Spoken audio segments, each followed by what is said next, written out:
Welcome back to our journey through the rich tapestry of biblical symbols and parables. Today, we delve into a story that intertwines two seemingly unrelated objects, a delicate earring and a sprawling vine.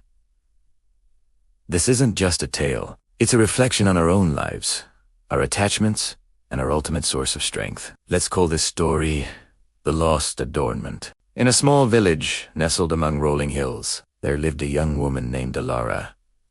She was known not for great wealth, but for a single, cherished possession, a golden earring, shaped like a tiny grape leaf. It was a gift from a grandmother, a family heirloom passed down through generations. Alara wore it every day. It wasn't just an accessory, it was a part of her identity, a constant reminder of her lineage and her grandmother's love. She would often touch it, feeling the smooth, cool metal against her skin.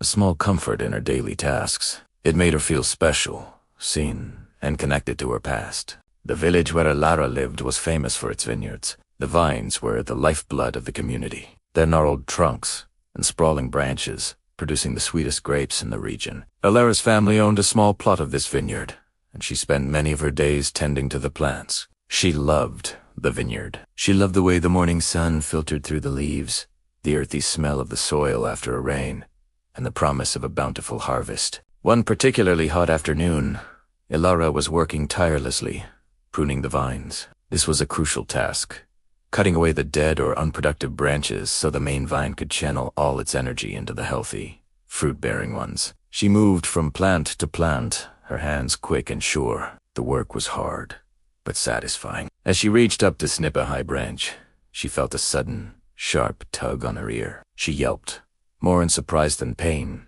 and her hand flew to her earlobe. It was bare. Her heart sank. The earring, her precious earring, was gone.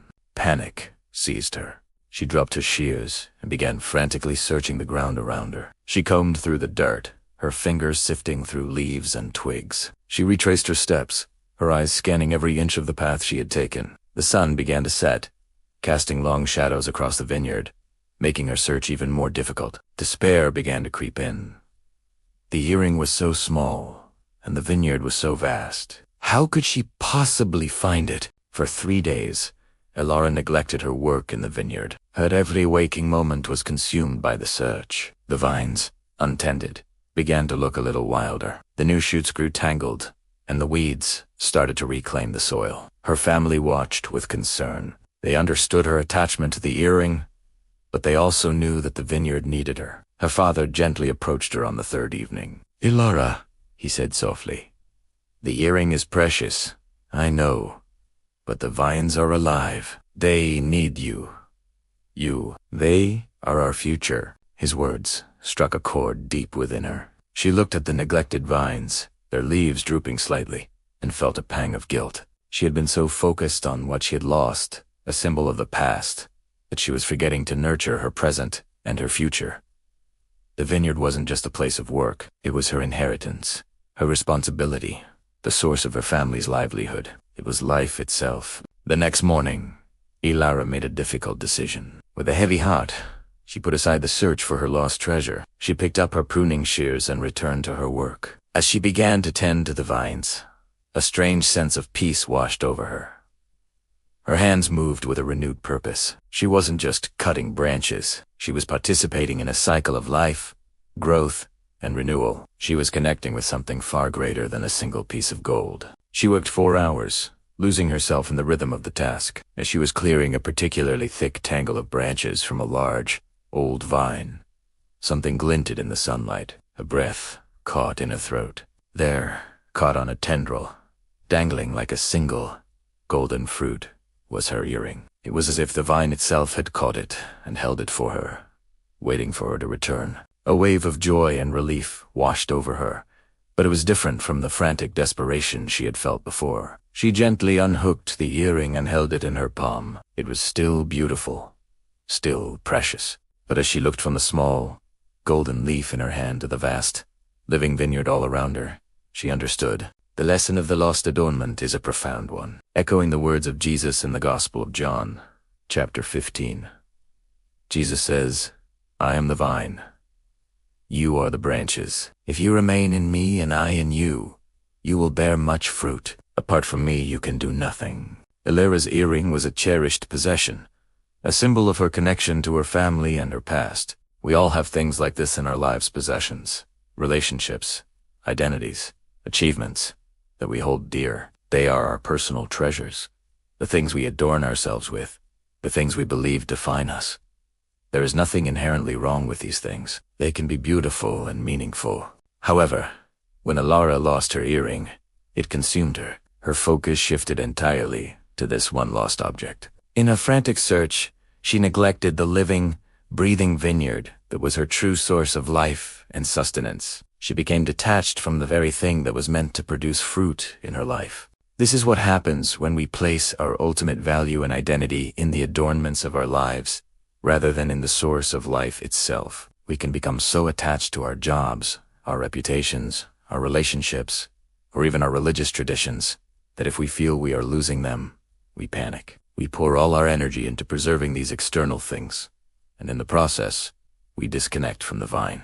The vine, in this story, and in Jesus' parable, represents our connection to God. It is the source of all life, strength, and purpose. The branches, that's us. We are created to be connected to this source, to draw our nourishment from it, and to produce fruit. Joy, peace, patience, kindness, goodness, faithfulness, gentleness, and self-control. When Elara returned to the vineyard, when she re-engaged with her true purpose of tending the vine, she found what she had lost. But more importantly, she found a new perspective. She realized that her true value and security did not come from the golden earring, but from her connection to the living vineyard. The earring was an adornment, but the vine was life. This story calls us to examine our own lives. What are our earrings? What are the things we are clinging to so tightly that we are neglecting our connection to the true vine? Perhaps it's a career we've built, a relationship we idolize, or a certain image we try to maintain. These things can be good, but they are not the source. When we make them the source, we become fragile. When we lose them, we feel we lose everything. But when we anchor ourselves in our relationship with God, we find a stability that no worldly loss can shake. We are attached to something eternal, something that gives life rather than just symbolizing it. And often, like Elara, when we prioritize our connection to the vine, the other things in our lives fall into their proper place. We may even find that what we thought was lost is restored to us, but now we hold it with open hands, grateful for the gift, but not dependent on it for our identity. So the appeal to us today is this: let us be people of the vine. Let us cherish the adornments of our lives, the beautiful gifts God gives us. But let's never mistake them for the giver. Let's spend our days tending our connection to Him, drawing our life from Him, and focusing on bearing fruit that will last. Let's prune away the dead branches of excessive worry and attachment to worldly things, and allow His life to flow through us. Because when you are truly connected to the vine, you are part of something living, growing, and eternal. You are more than just adorned. You are alive. Thank you for joining me for this reflection. I hope the story of the earring and the vine has given you something to think about. If it resonated with you, please like this video, share it with someone who might need to hear it, and subscribe for more stories that explore the deeper meanings within our faith. Until next time, may you remain firmly connected to the true vine.